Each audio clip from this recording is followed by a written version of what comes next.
Premier épisode où l'on assiste à la naissance d'Hermès. Le soleil se levait à peine quand Hermès sortit du ventre de sa mère. Il s'étira, bâilla et sauta aussitôt sur ses pieds. Puis il courut à l'entrée de la grotte où il venait de naître pour admirer le monde. « Comme c'est beau !» murmura-t-il. C'était une bien étrange naissance.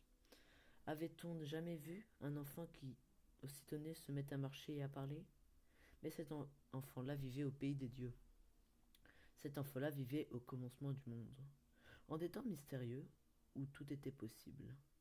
Ce qu'Hermès découvrait ce premier matin de sa naissance était un paysage d'une rare beauté. La grotte où il venait de voir le jour était creusée en haut d'une très haute montagne. À ses pieds s'étendaient de belles collines herbeuses. On était le 4e jour du mois de mai, et le printemps éclatait. L'enfant mit la main devant ses yeux pour se protéger du soleil qui montait. Il regarda longuement les petites taches blanches sur l'herbe verte. C'étaient des troupeaux de moutons.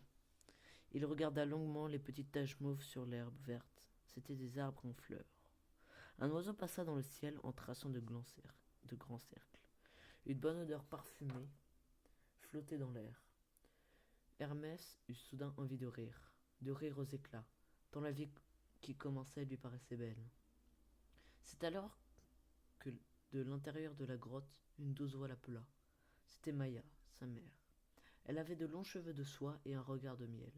Elle sentait bon la maman. Hermès rentra dans la grotte. « Où est mon père ?» demanda-t-il.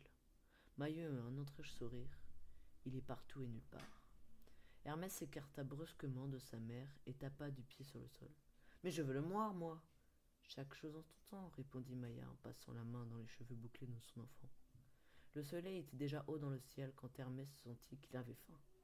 Sa mère s'était endormie, et il l'avait suivie dans son sommeil, niché tout contre elle. Sans faire de bruit, il se dégagea des bras de Maya et décida de partir à l'aventure. Il espérait bien trouver sur cette belle terre quelque chose qui lui fasse plaisir. Hermès s'habilla sans faire de bruit d'une peau de mouton. Il jeta un sac sur son épaule et quitta la grotte. Puis il dévala sans se retourner les pentes de la très haute montagne.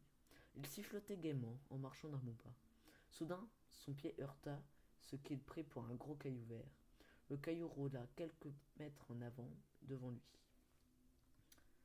Hermès s'arrêta et le ramassa. Ce n'était pas un caillou, mais une carapace de tortue. Ça peut toujours servir, se dit-il, et il la glissa dans son sac. Un peu plus loin, Hermès aperçut sur le bord de la route de gros arbustes et aux feuilles luisantes. Une odeur forte lui picotait du nez, s'en dégageait. C'était du laurier, un arbre sacré du dieu Apollon. Hermès ne le savait pas encore, mais comme il en aimait le parfum, il cassa une branche de laurier et la glissa dans son sac. « Ça peut toujours me servir, » se dit-il.